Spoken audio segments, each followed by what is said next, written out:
Ooh, so I did it.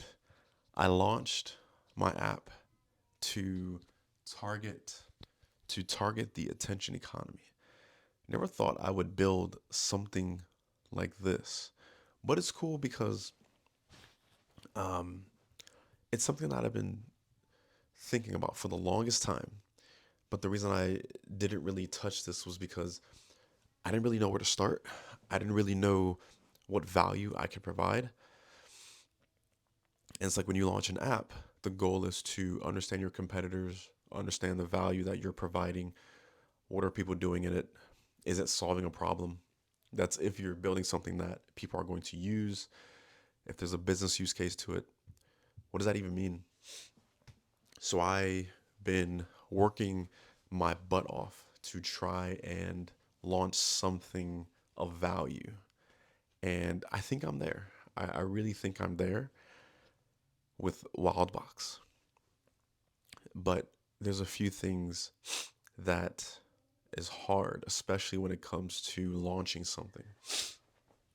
Somebody like myself, where I've tried to build and launch and build and launch, and the only reason I failed at launching different things is because I didn't stick with it. And that's my biggest thing. My biggest enemy is myself. Because when I launch something, I just quit cold turkey. It's not because I'm calling myself a quitter. It's more so, I guess I am. I guess I am calling myself a quitter. That's fine. It's because consistency is real. Consistency is your best friend. And I don't have that consistency. I have the consistency in wanting to build, but I don't have that consistency in wanting to keep moving things forward with what I have. So I've launched maybe like 10, I would even say just 10 apps. 10 apps because I love being in the weeds of things. But when it comes to actually building and launching and post launch marketing your product, let's say if I'm building for months on end, 6 to 7 months, trying to validate something, and then I launch it, I will quit cold turkey because I don't have that. I don't have the consistency to stick with it. I have the consistency to build. Like, hence, I said I was building it for 6 months, but I just don't have that consistency to, or the urge to keep going if it's like marketing or things like that. It's just not my forte.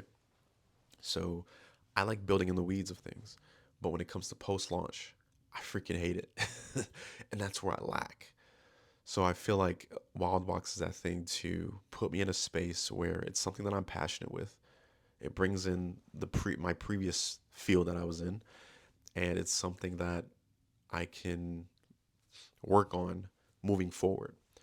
My previous field, I was probably like 6 to 7 years, 8 years maybe, as a 3D animator, 3D design. I was working on short films, working on some games. I started off in games, making them, uh, doing 3D animation for characters, all that kind of stuff, 3D art, you name it.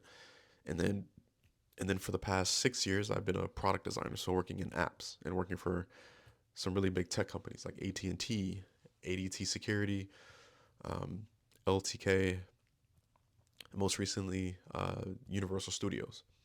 So most of the companies that I've been working on are apps that I've helped launch and work on in every different capacity. So yeah, I love being in the weeds of things. I love building, but when it comes to post launch and working on that stuff, I just don't have it, right? And so now I'm trying to work at that same aspect with Wildbox. And here we are. So I just launched Wildbox. This is me building in public. So yeah, just launching this has been a cool journey. I started 2 years ago, and the whole concept was a game at first, but I didn't know what the game would entail.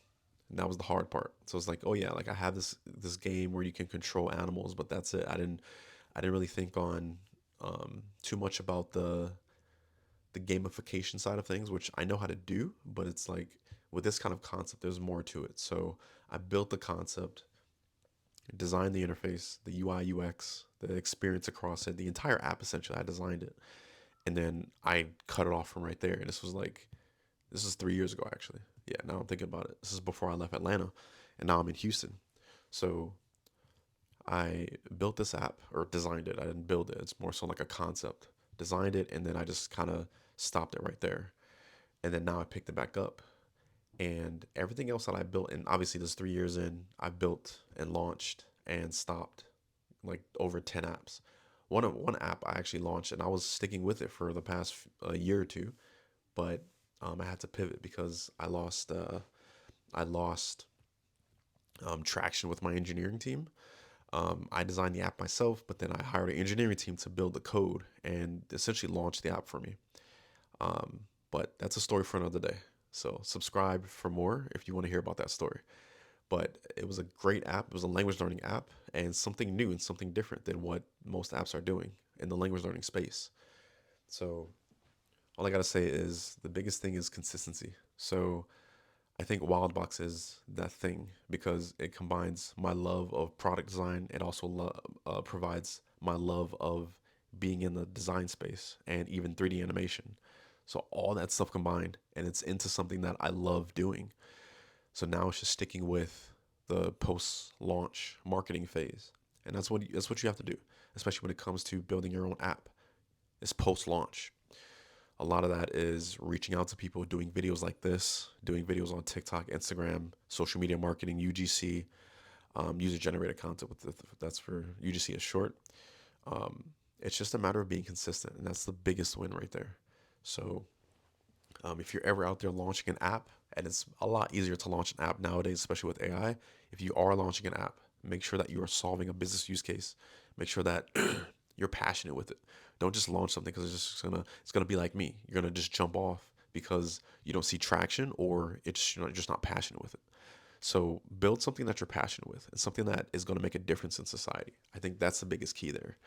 If you're passionate with it, people are gonna see that. They're gonna invest in your product. I think that's the biggest win there.